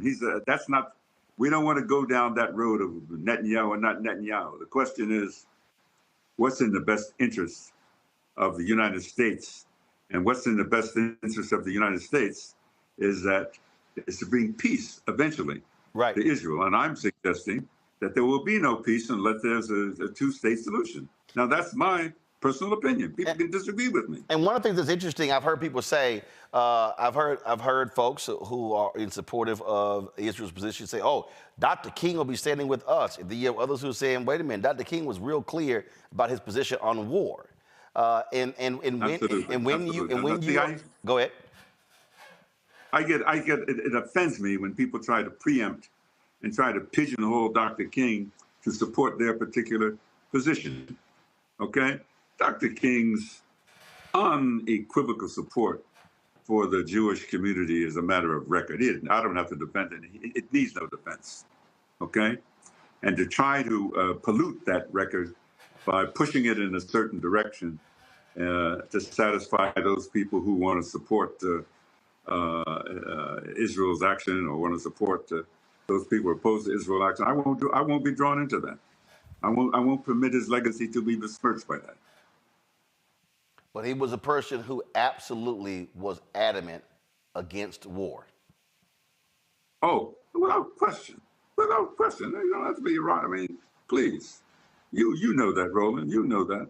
And by the way, every white person, black person, Jewish person, a non-Jewish person who listen to this discussion, they know it too. We have, this is an election year. There are choices to be made. There are people who say they may sit it out. You've got African Americans who say they have growing discontent with the Democratic Party. You got people who are saying Joe Biden's too old. And then you got an absolute insurrectionist who Republicans are fully embracing. There's somebody sitting out there right now who says, you know what? Both parties are the same. I don't care. I'm just going to sit this one out. It doesn't matter. My life really won't change if Trump gets elected, if Republicans control the House, the Senate, and the White House. What do you say to that person? I say, whatever your political choice is, it is obscene, particularly for a black person. It would be absolutely obscene. All the blood and suffering and toil that went into getting the voting rights bill, all of the blood, toil, and sweat that enabled us to change this country, and you're going to tell me you don't like the choices because you're going to sit there? That's not an option.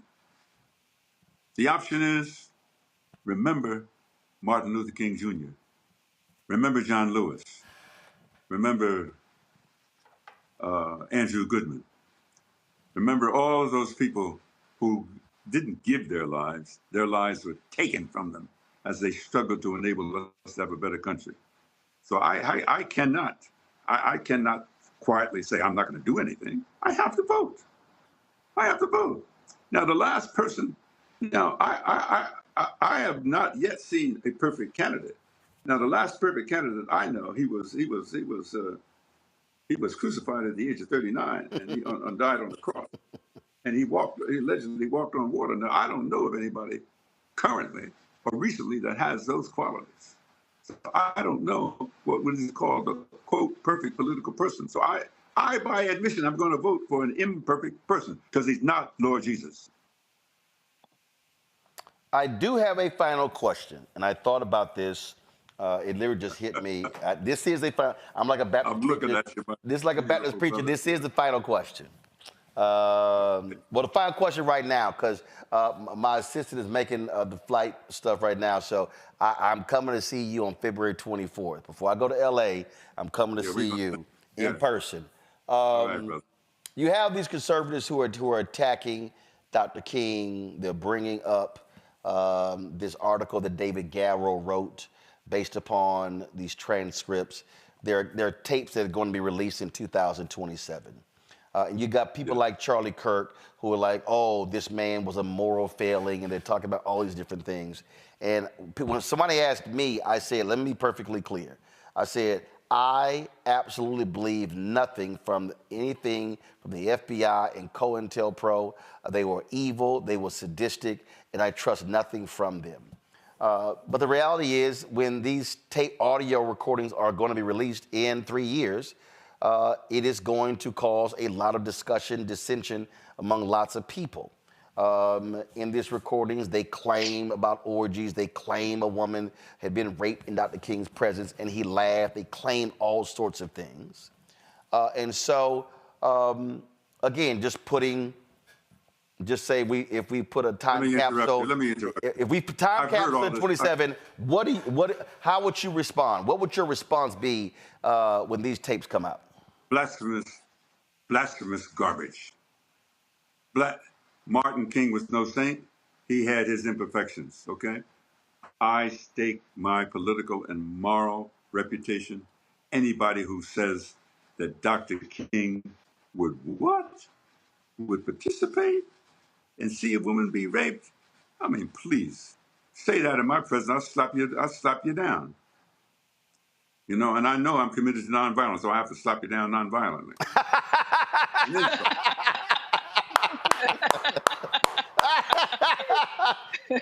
I got to see what that looked like. Clarence, it's always a pleasure. Y'all pull the book up, Last of the Lions. You want to get this book, folks, Hey, buddy, I by love Clarence Jones. Clarence, I love you. I will see you in a couple of weeks. I will come by the house. All right. And look forward to having a face-to-face conversation. It's been a while. I think the last time, matter of fact, it's been 6 years. We were there in 2018 for the 50th anniversary of Dr. King's assassination. That's the last time we saw each other. All right. Right. You take. Good luck. I love you. So admire you. Keep on keeping on, brother. I appreciate it. Love you as well. You take care. All right, folks. That is Clarence Jones, an amazing, amazing man, 93 years old, and still he is on the wall fighting for us. We come back, time for Tech Talk. You're watching Roland Martin Unfiltered on the Black Star. On a next, A Balanced Life with me, Dr. Jackie. What does it mean to actually have balance in your life? Why is it important and how do you get there? A masterclass on the art of balance. It could change your life. Find the harmony of your life. And so what beat can you maintain at a good pace? What cadence can keep you running that marathon? Because we know we're going to have, high levels, we're going to have low levels, but where can you find that flow, that harmonious pace? That's all next on A Balanced Life on Black Star Network. When you talk about blackness and what happens in black culture, we're about covering these things that matter to us, speaking to our issues and concerns. This is a genuine people-powered movement. There's a lot of stuff that we're not getting. You get it, and you spread the word. We wish to plead our own cause. Too long have others spoken for us. We cannot tell our own story if we can't pay for it. This is about covering us. Invest in black-owned media. Your dollars matter. We don't have to keep asking them to cover our stuff. So please support us in what we do, folks. We want to hit 2,000 people, $50 this month, raise $100,000. We're behind 100,000, so we want to hit that. Y'all money makes this possible. Checks and money orders go to P.O. Box 57196, Washington, D.C. 20037-0196. The Cash App is $RM Unfiltered. PayPal is R Martin Unfiltered. Venmo is RM Unfiltered. Zelle is Roland at RolandSMartin.com. Next on the Black Table with me, Greg Carr. Immigrants lured off Texas streets and shipped to places like Martha's Vineyard and Washington, D.C. Believe it or not, we've seen it all before. You people in the North, you're so sympathetic to black people, you take them. 60 years ago, they called it the reverse freedom rides. Back then, Southern governors shipped black people north with the false promise of jobs and a better life. It's a part of a well-known playbook being brought back to life. So what's next? That's next on the Black Table, a conversation with Dr. Gerald Horne about this issue of the reverse freedom rides, right here on the Black Star Network. Hello, I'm Marissa Mitchell, a news anchor at Fox 5 DC. Hey, what's up? It's Tammy Roman, and you are watching Roland Martin Unfiltered.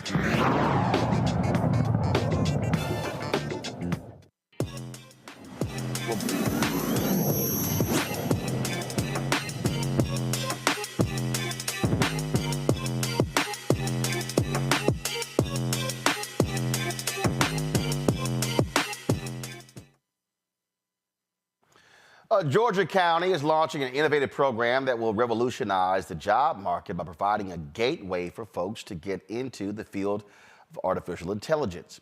The Chatbot Engineer Academy is a unique 4-week program focusing on no-code chatbox development, pretty cool, prompt engineering, job readiness, and entrepreneurship. The academy breaks down barriers to the tech industry for people who do not have a college degree or prior coding experience. Joining me now from Lawrenceville, Georgia, is the founder of Chatbot Engineer Academy, Audrey Bell-Kearney, and the president of the Gwinnett Women's Chamber of Commerce. So, Audrey, glad to have you here. So, where did this idea start? Where did it come from to go from idea to fruition? Well, thank you for having me, Roland. One of the things I had did was I am the president of the chamber, and I was working on a project for me and two of my business partners, and I was programming a chatbot, I call it a superbot, and it was for women or people who were 50 plus who wanted to go into entrepreneurship. But here's the thing, like if you are an entrepreneur yourself and somebody wants to get into entrepreneurship, there's a lot that goes with that, right? So what I decided to do was create this superbot to help people start to figure out whether or not they really want to be an entrepreneur. So if you're 50 plus, a lot of times it's like, you know what, I'm trying to retire. I'm not really trying to do this. Or you may think that, you know what, this is like a hobby, something like that. So you go through the chat bots, you go through Coach Ed, and Coach Ed asks you some really strong questions like, you know, do you have a support system in place? You know, what happens when the grandkids want to come over? So it asks really strong questions. And after I got finished programming the chat bot, I was like, wait a minute, that was pretty simple. You know, I'm the president of this chamber. There are people out there who can use this technology. And I thought about this is something that we can share with the communities, not just in our community here in Gwinnett County, but communities around the world. So, and it's so simple to get started. It's not hard. You don't need to have technical skills. Mm-hmm. You don't need to go to college. And so that's where it all came from. No, Robert has to leave. Robert, what's your question? Just how, particularly for getting directly into this, how do people find more information? How do people sign up? Because I'm texting my niece right now because she sounds like she needs to be involved in this right now. She's right there in McDonough, Mackenzie. So you're going to be finding some more information about this. You can go to chatbotengineeracademy.com and you can find out more information there. So, first of all, for the person who doesn't know, what the hell is Chatbot? So chatbots actually came out in 1966, Roland. A lot of people don't know that. So the first chatbot was named Eliza. It was 1966. It came out. We thought that it just came out in 2023 when 2022 when ChatGPT came on the scene. But when you think about it, if you got a smartphone, like I have an Apple phone, Siri's on there, that could be a chatbot. You have an Alexa in your house, that could be a chatbot. So it's a smart artificial intelligence that learn from human beings, and then it give us back the content that we have fed into it. And that's the point there that like people keep asking me, am I concerned about AI, replacing what I do? I said no. I said because what you got to understand is it is taking existing information, but it's not creating new information. Now, some say, oh, no, it's creating new, but it's not. So the reality is so let's say somebody wanted to, whether it's chatbot or AI, and an issue comes up, and so they then scour all the information out there and then assemble what my position is on that issue. Well, guess what? What that damn chatbot or AI can't do is realize I might change my mind. Right. So folks have to understand when we're talking about artificial intelligence, what it can and cannot do. And like, for instance, there's some things, like some believe artificial intelligence is going to take over the world. Let's be real clear. Chatbot and AI cannot unclog your toilet. You're going to have to call a plumber. Well, wait a minute now. You might have a robot that can come and unplug your toilet. No, but that's a robot. But you still going to have to call somebody.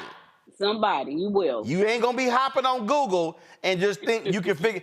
So my point is, there are a lot of jobs that you still are going to have to sit here and again, you can sit here and say, well, yeah, I'm going to call a robot, but can that robot crawl under that house? See, it's a lot of, again, I'm trying to get people to understand that stop freaking out on this notion that this is going to take over everything and everywhere. It's not. It's not going to take over, but I think what most people need to understand is they need to get ahead of the game. It's not going to take over everything. Will it replace some jobs? Absolutely, it will. But here's the thing, it's creating just as many jobs. But you have to be ahead of the game. You have to know how to use the technology in order for that to happen for you. Suzette? Yes, I love the direction you're taking this, my sister. It reminds me of some pioneers from here in Miami, Felicia Hatcher, the founder of Black Tech Week, Cam Ward, the founder of Black Men in Tech. And so I wanted to ask you if you see this as a model for possibly bringing it outside of Gwinnett County. And also, I'm just curious about these entry level positions, or it sounds like there's a low barrier to entry, forgive me, to getting into your program. It's only 4 weeks, but I'm curious as to what the jobs will look like. So those are the two parts there. Other people doing what you're doing, and is it going to serve as a model? And then what kind of jobs are we talking about? I really hope it does start become a model for communities around the United States and abroad, because it is a low barrier to entry. Now, here's what people need to know: you will not get the job that's $300,000 coming out the gate, because this is no code. This does not replace raw code. You still, if you want to advance to the $200,000 and $300,000, you're gonna have to learn Java. You're gonna have to learn JavaScript. You're gonna have to learn Python. But if you want to get your feet wet, you want to get in the game without having to learn all those things right out the gate, then you take a no-code platform and you build on top of that platform. So right now, if you have the tech background in JavaScript and you got, Python training and things like that, you can come out the gate swinging, making around $90,000 to $120,000, and that's across the national average. Here in Gwinnett County, that average is about $85,000. So when you think about it that way, those are high-profile, high-paying jobs. But if you are entry level, you don't have a college degree, you just want to do something different, you want to make a difference in your life, you want to do a career change, you're probably looking at around $50,000 to $60,000. Now, here's the thing. I see this from two perspectives. I see it from the perspective of you getting a job, but I also see it from the perspective of you starting a side hustle, just because there are a lot of small businesses out there and solopreneurs who just don't have the time to learn the technology, nor do they want to. So that's an opportunity for you to become something like a fractional chatbot engineer for a bunch of small businesses. Now you are an independent contractor working for a group of small businesses, helping them out, helping them become more productive while you learn and grow. My other passion and hope is that people who take this first step, they go on to take bigger steps. So now we can keep it going. You can keep learning. You can keep educating yourself, and so you can get to those high-paying jobs, $300,000. When ChatGPT first came out, there was a company that had a $335,000 salary, right? $35,000 salary.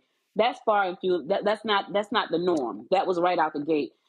Is that going to last? Maybe, maybe not. But right now, the average is around 90,000 to like 125.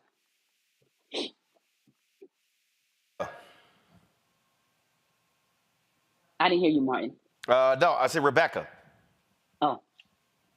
So can you tell us, like, if I'm just looking to have a side hustle, make a little extra money, how can I use AI to make a little extra money? Especially as people are taking on second jobs, like with Uber or DoorDash, doing deliveries, like in our gig economy. Is there a way to use AI to make that extra money?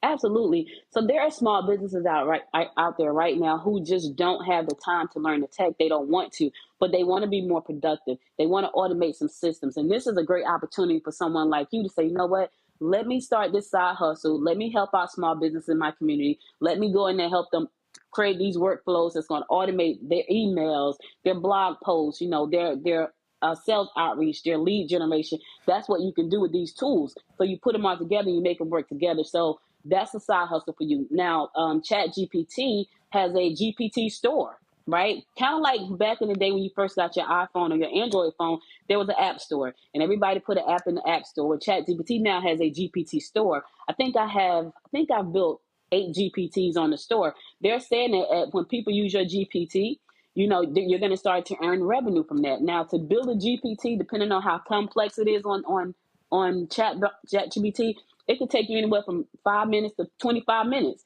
and you have a full-blown GPT. That could be another side hustle for you. So, and it's really simple to do. You just got to have a paid subscription to ChatGPT that's $20 a month. So there's so many things that you can do from that. Not only that, you may want to think about what you want to create for your own self. Like when I used it, I created an artificial coach. I named the coach Coach Ev, right? That's my mother's name. She passed away in 2021, but I named it after her, Coach Ev. And so when people go to Gen X University, before they can even talk to the coaches, they go through Coach Ev, answer a series of questions, and then they move on to the coach if they decide that's what they want to do.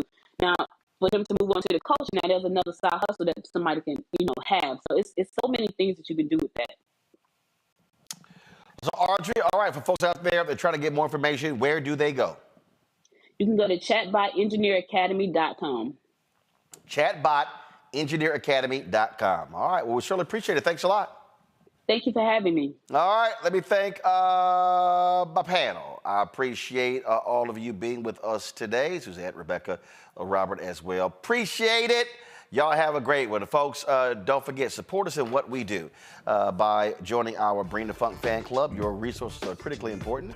You can join by sending your check and money order to P.O. Box 57196, Washington, D.C., 20037-0196. Cash App, $RM Unfiltered, PayPal, R Martin Unfiltered. Venmo is RM Unfiltered. Zelle, Roland at RolandSMartin.com, Roland at RolandMartinUnfiltered.com. Be sure to download the Black Star Network app, Apple phone, Android phone, Apple TV, Android TV, Roku, Amazon Fire TV, Xbox One, Samsung Smart TV with close to 100,000 downloads. Y'all, come on, let's hit that 100. Oh, by the way, everybody on YouTube, hit the damn like button, y'all. We should easily be at 1,000 likes. Y'all taking too long. Let's go. Also, be sure to check us our 24-hour streaming channel out, available on various platforms. Amazon News by going to Amazon Fire. You can tell Alexa to play news from the Black Star Network. You can also go to Plex TV, Amazon Freevee, Amazon Prime Video.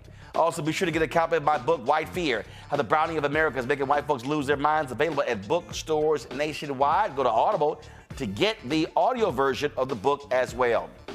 Folks, tomorrow I'll be in Indianapolis for the NBA All-Star Game weekend. Look forward to that. Greg Carr is going to be sitting in the chair tomorrow, Candace Kelly on Friday. But I will be, of course, sending content back. And so I might pop in live on the show. So don't be surprised if that happens. And so if I see you, just let me know if y'all going to be in Indianapolis. I'll see you. Oh, by the way, hold up. Let me do this here. Last night, let me see if I pull it up. Again, I spoke at UT Martin. Had a great time there. And why is her name escaping me? But I'm going to show her. Okay, so one of our fans, she showed up last night. Okay, come on now. Screen mirror is taking way too long. Let's see here. Did I turn Wi-Fi off? I want to show it. Want to show it. She rolled up to the speech, rocking one of the shirts. Okay, here we go. Hold on one second. And turn the Wi-Fi back on. All right, now we can connect. Here we go, Roku. All right, here we go. And let's pull her photo up. And so, again, great to see. I love to see our fans out and about. And so, thanks for coming out and supporting last night. Looking good in your Roland Martin Unfiltered shirt. Man, it's always great to see y'all. So, and I told y'all, so anybody out there, if y'all bought our gear, post it on social media. Be sure to tag me, Roland S. Martin on Instagram, Fanbase, Twitter. You got Facebook, you got Snapchat, you got TikTok.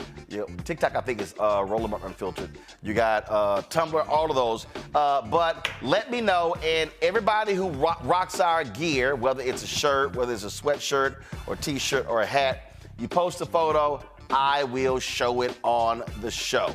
And so please do so. All right, folks, that's it. I'll see y'all tomorrow. Have a fantastic weekend. Always support Black-owned media.